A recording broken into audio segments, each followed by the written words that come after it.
जय श्री राम।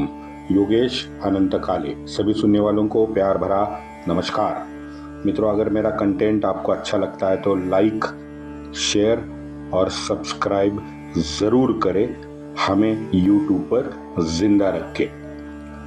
मित्रों, श्री शिवराय के दिव्य दृष्टि से और उन्हीं के आशीर्वाद कृपा से पश्चिम महाराष्ट्र में जो अति सामान्य हिंदू समाज था, उसमें से ही अत्यंत पराक्रमी, वीर्यवान, नीतिवान और निष्ठावानों की एक पीढ़ी तैयार हुई।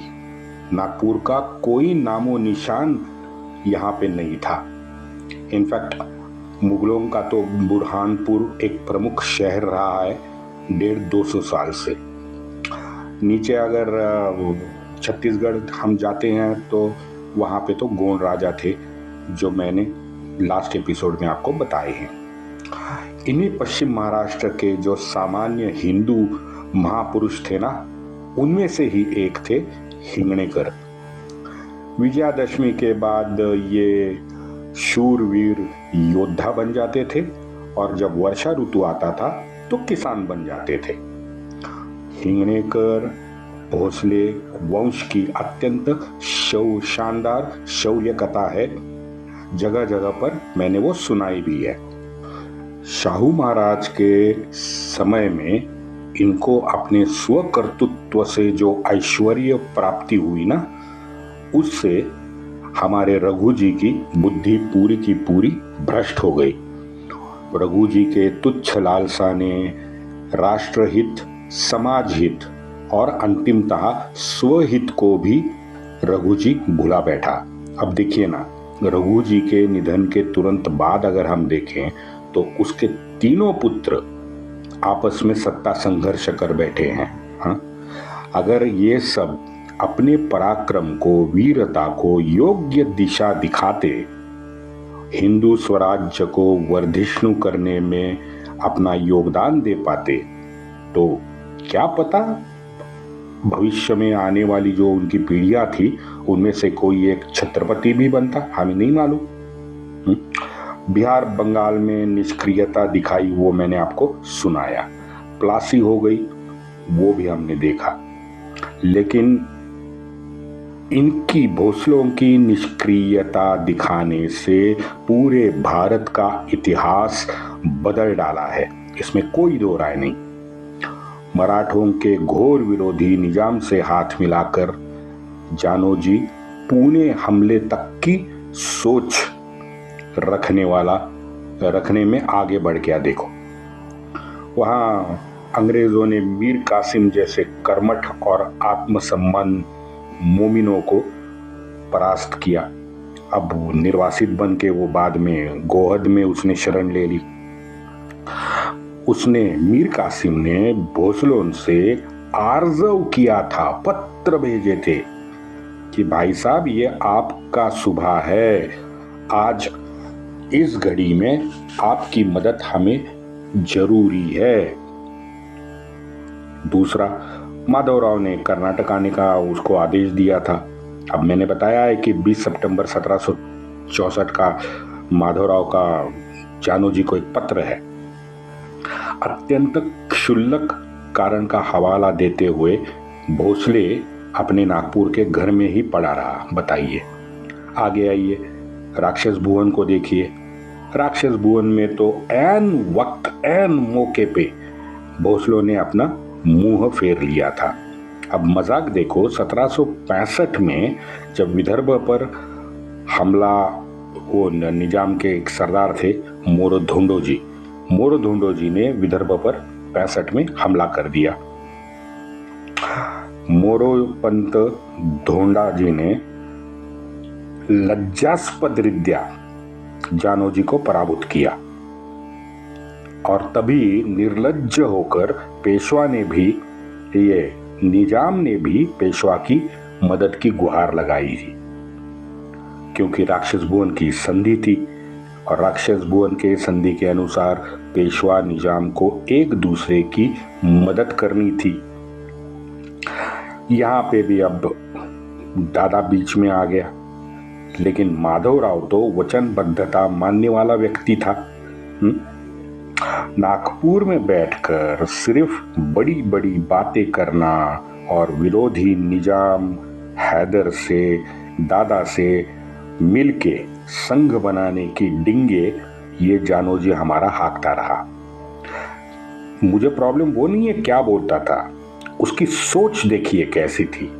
ये सोच उत्पन्न कैसे होती है? खींच होती है, डर होता है, या ईर्ष्या भी होती है, या ये तीनों होती है। इसको हमको समझना पड़ेगा। यहाँ पे पुणे में माधवराव भी डरता रहा कि कहीं अगर जानोजी से ज्यादा कठोरता दिखाई तो दादा के कच्छपी ये हमारा भोसले ना लग जाए। क्या नहीं किया जानोजी ने, हाँ? क्या नहीं किया? शिंदे होळकर के विरुद्ध, ये शिंदे होळकर के पास जाके पेशवा के विरुद्ध कान उनके फूंक दिए। आगे तो माधो सिंह तक राजस्थान में ये जाके इसने प्रयत्न किए। बताओ, पुणे में भी इसका एक जानोजी का वकील था बाबूराव रायजी। अब इसके मार्फत भी पुणे के अंदर बैठकर जानोजी षड्यंत्र करता रहा। 6 जून 1765 के पत्र में निजाम ने वकील से जो बातें की है ना, वो निजाम ने जानोजी को लिखा, ये वकील ने जानोजी को लिखी है जो बातें उसने पेशवा के साथ की। अब 6 जून 1765 के पत्र में वकील लिखता है, जानोजी राव कृपया पुणे आए, हमसे बात करें, सारे मसले उभयता हम दोनों हल कर सकते हैं, अन्यथा श्रीमंत को विदर्भ आना पड़ेगा।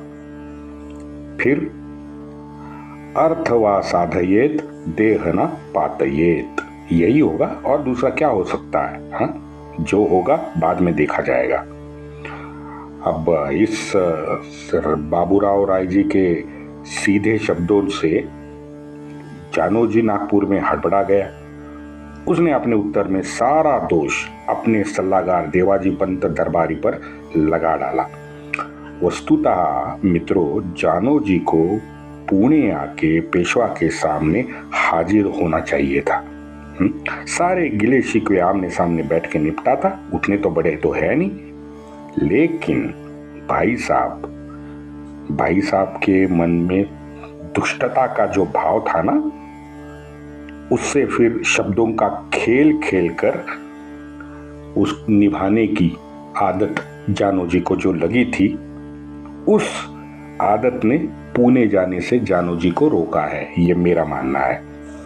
अच्छा, उसकी कमजोर द्विधा मनस्थिति भी आप देख लिए।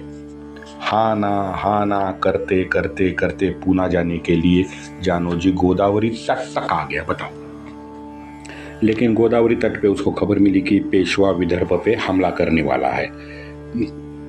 वेंकटेश्वर पंत मोरेश्वर पेशवा का वकील था।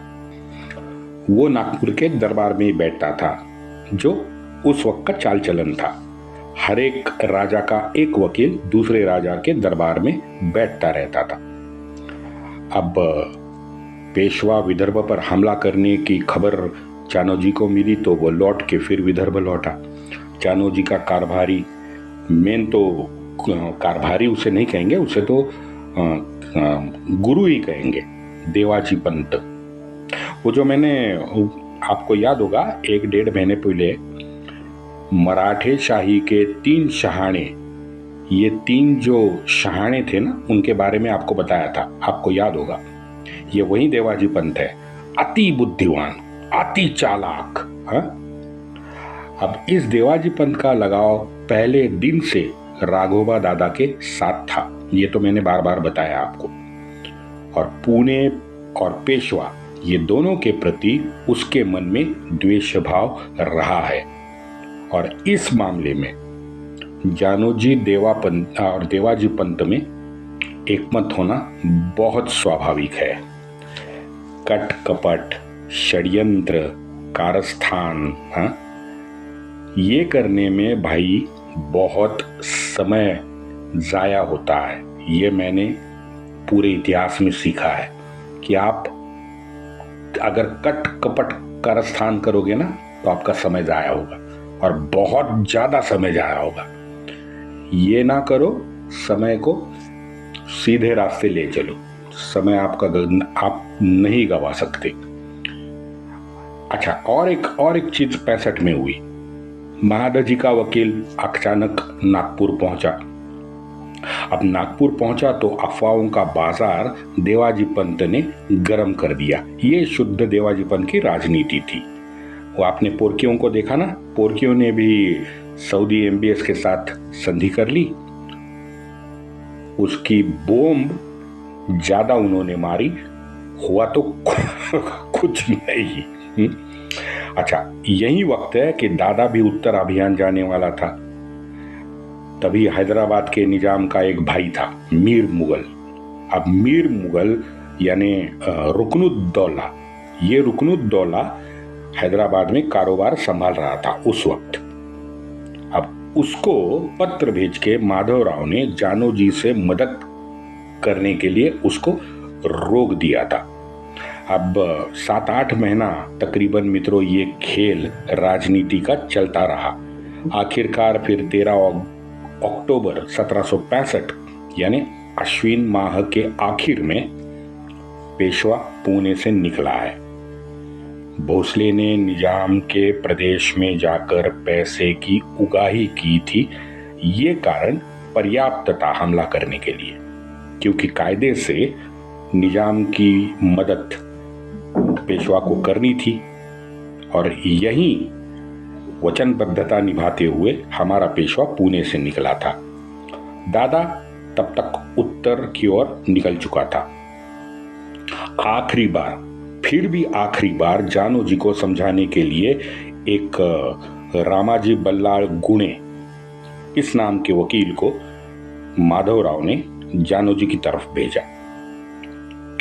इसके आगे फिर दिसंबर 1765 में जानोजी, ये एदलाबाद एक शहर है उमरखेड़ा के पास, उस एदलाबाद में जानोजी पेशवा से मिला और आगे पेशवा बाड़ापुर अकोला निकल गया।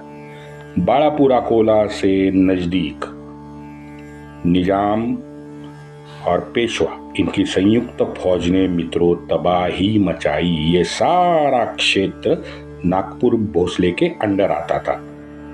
जानोजी डर गया क्योंकि दादा के उसने फिर जाके पांव पकड़े, लेकिन दादा तो उत्तर अभियान में था, कुछ नहीं कर सका। पेशवा तो हटा नहीं और पेशवा के ना हटने से जानोजी फिर एक बार पेशवा से लड़ने के लिए एलिचपुर के पास आमनेरे गांव है, वहां तक पहुंचा। अब वहां जाके जानोजी ने देखा तो उसको अंदाजा आ गया कि भाई इस महाकाय फौज के सामने मैं कैसे टिक पाऊंगा। वेंकटेश्वर पंत मोरेश्वर पेशवा के वकील तो उसके दरबार में थे। तुरंत उनसे मदद की गुहार लगाई, पेशवा से कृपा की भीख मांगी। अब बताओ, माधवराव ने भी उस वक्त मित्रों संयम दिखाया, नहीं तो मैं तो कहता हूं 1765 में ही जानोजी शहाबुद्दीन की तरह निर्वासित हो जाता। इसके बाद इन तीनों नागपुरकर भोसले भाई जो थे ना, अब तीनों आपस में तो उनकी जूतम पैजार हो रही थी, लेकिन तीनों भाई का एक संयुक्त पत्र पेशवा के पास पहुंचा। पत्र में ये तीनों भाई कहते हैं, हम पर अवकृपा क्यों? हमारा अपराध इतना बड़ा है और क्या है? पुणे में जो घटा उसमें हमारा कोई संबंध नहीं है। हाँ, हैदर नाइक से लड़ने के लिए आपका साथ हमें देना चाहिए था। अपना 30 लाख का इलाका जो था वो निजाम के हाथों सौंपना यानी सांप को दूध पिलाने जैसा होगा। श्रीमंत, आप आज्ञा करो, देखो कैसे हम दांतों तले चने चबाते हैं। इसके आगे कुकर्म नहीं होगा। हम आपके पुत्र समान है। स्नेह तो पहले से है, आगे स्वामी की इच्छा। ये तीनों का पत्र है। उनकी मानसिकता समझिए। 18 जनवरी 1766 को जानोजी अपराधी भावना को लेकर दरियापुर पेशवा के सामने फिर खड़ा हुआ। उसका गुरु था देवाजी पंत। अब देवाजी पंत ने वहां अपनी सारी बुद्धि शक्ति लगाई और फिर बाद में वो खोलापुर की संधि उसने कर ली। अपने जानोजी का उसने बचाव भी उस तरह से कर लिया। माधवराव ने भी 66 में खोलापुर के संधि जो की, उसमें अपना हाथ थोड़ा सा ढीला रख दिया। क्या करे, नागपुरकर भोसले थे, ये सभी श्री शिवराय के साथी वंशज रहे हैं। क्या करता माधवराव को भी अपना हाथ ढीला छोड़ना पड़ा। संधि हो गई। खोलापुर की संधि क्या कहती है? पेशवा को 24 लाख का जो राजस्व वाला क्षेत्र है वो नागपुरकर भोसले सौंपेंगे। इसमें इस 24 लाख में पेशवा 15 लाख का इलाका निजाम को वापस करेगा और 9 लाख का खुद के लिए रखेगा। दूसरा, हर समय भोसले फौज पेशवा के साथ लड़ने के लिए तत्पर होगी।